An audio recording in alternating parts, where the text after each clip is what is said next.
কৰি আছোঁ আমি এতিয়া ৰাজনীতি সুধৰাবৰ কাৰণে আমি ব্যৱস্থা কৰি আছোঁ আমি অৰ্থনীতি সুধৰাৰ কাৰণে সমাজ সুধৰাৰ কাৰণে আমি কাম কৰি আছোঁ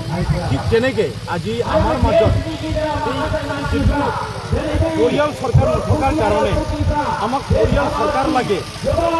আৰু পৰিয়াল চৰকাৰ থাকিলেহে আমাৰ পৰিয়াল ৰক্ষা পাব পৰিয়ালটো ৰক্ষা কৰিবৰ কাৰণে আমি বুজি আছোঁ যাৰ কাৰণে এতিয়া আমাৰ মাজত প্ৰত্যেক পৰিয়ালে টকা পইচা বা যিকোনো মানে সামাজিক এইবিলাক কাম এইবিলাক মানে বহুতো ধৰণৰ বিভিন্ন ধৰণৰ সমস্যাৰ সন্মুখীন হ'ব লগা হৈছে বিভিন্ন ধৰণৰ মানে ঘটনাবিলাক ঘটি আছে আৰু ইয়াৰ পৰা আমি হাত সাৰি থাকিবৰ কাৰণে আমি পৰিয়াল বচাবৰ কাৰণে আজি এই ৰেলীটো আমি হাতত লৈছোঁ সমগ্ৰ অসমত কেনেকুৱা মানে সঁহাৰি পাইছে ভোটাৰ্ছ পাৰ্টীয়ে এতিয়া আমি সমগ্ৰ অসমত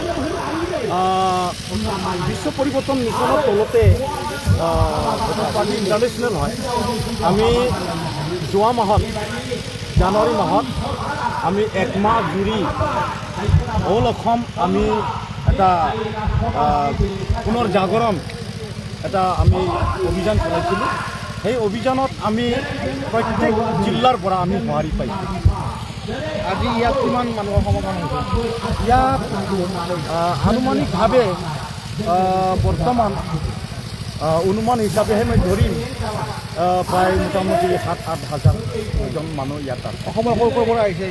অসমৰ বিভিন্ন জিলাৰ পৰা আহিছে যেনেকৈ মৰিগাঁও নগাঁও